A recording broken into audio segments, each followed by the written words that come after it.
Bonjour à tous et bienvenue pour cette nouvelle vidéo qui sort un jour un petit peu spécial pour moi puisque deux de mes livres préférés au monde sortent au cinéma aujourd'hui. Ces deux livres qui m'ont énormément marqué et qui comptent parmi mon panthéon de livres préférés et par un heureux hasard, ils sortent aujourd'hui ensemble le même jour en salle. Elle est pas belle la vie? Pour l'occasion, je pensais vous faire une vidéo qui vous parlerait de ces livres que j'ai aimés et que j'aimerais voir réalisés un jour et adaptés au cinéma, mais je me suis dit que ça serait un énième listing sur ma chaîne et c'est pas vraiment ce que je recherche ici.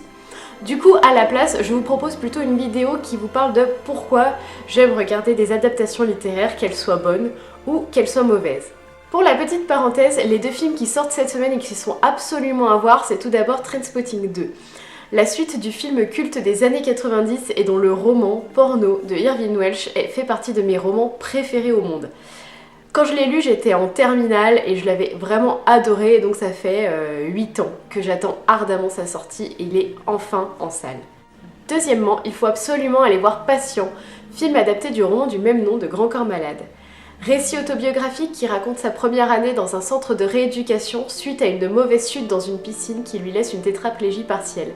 C'est un récit tendre et plein d'humanité qui vous fera pleurer, réfléchir, mais étonnamment aussi vous fera énormément rire. Comme beaucoup de lecteurs, j'ai souvent eu tendance à dire que le film est bien, mais que le livre est mieux.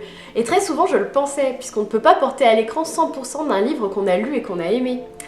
Mais avec quelques années de pratique et un petit brin de cinéphilie, j'ai appris à apprécier une bonne adaptation en m'éloignant du carcan littéraire. Je ne me lasse pas de regarder les adaptations des livres que j'ai lus et que j'ai aimés parce que c'est avant tout l'occasion de voir un univers littéraire porté à l'écran à travers la vision qu'en a eu un autre lecteur. Je vais sortir une très grosse banalité, mais on a tous notre propre imagination et notre propre sensibilité. Et si une adaptation ne nous paraît pas fidèle, elle l'est aux yeux de son réalisateur, puisque c'est comme ça qu'il a appréhendé un livre et qu'il l'a aimé, et c'est comme ça qu'il l'imagine à l'écran. L'exemple le plus frappant est bien évidemment le traitement de la saga Harry Potter qui, avec ses 8 films, a connu pas moins de 4 réalisateurs différents et à chaque changement, on a pu voir que chacun de ces messieurs avait sa propre vision de l'univers du petit sorcier. On a tout d'abord le classicisme de Chris Columbus. Habitué à faire des films pour enfants, ici les 2 premiers films sont assez classiques dans la mise en scène, on est plus dans la découverte et dans la présentation des personnages, pas de grosses prises de risques, mais quelques belles inventivités visuelles. Ensuite, avec Alfonso Cuarón et son Prisonnier d'Azkaban, on est dans un Poudlard un peu plus baroque et loufoque, avec ses têtes réduites, ses chorales, ses décors plus bruts et plus sauvages. Avec La Coupe de Feu, Mac Newell nous donne un Harry Potter qui laisse place aux décors grandioses et grandiloquents. C'est épique et majestueux à souhait, là on est vraiment dans de la très grosse production qui veut nous en mettre plein les yeux. Et enfin, pour les 4 derniers films de la saga, David Yates abandonne peu à peu l'aspect scolaire de l'école de sorcellerie pour se plonger au plus profond de la psychologie de ses personnages. C'est plus sombre et c'est plus adulte et parfois c'est un petit peu fait au mépris de certains détails qui ont pu embrouiller les non-lecteurs de la saga. Bref, 4 réalisateurs pour 4 visions totalement différentes du même univers littéraire. Je pourrais m'étendre sur la question pendant des heures mais je vous conseille très vivement la vidéo de Durandal qui traite le sujet parfaitement. On a aussi des films qui essayent d'être très classiques et de coller au maximum avec le texte d'origine. C'est notamment le cas par exemple avec La Voleuse de livres, La couleur des sentiments ou même, dans une certaine mesure, le film Le Parfum. Mais aussi parfois, on peut faire des adaptations qui sont très fidèles mais totalement imprégnées de la patte de son réalisateur.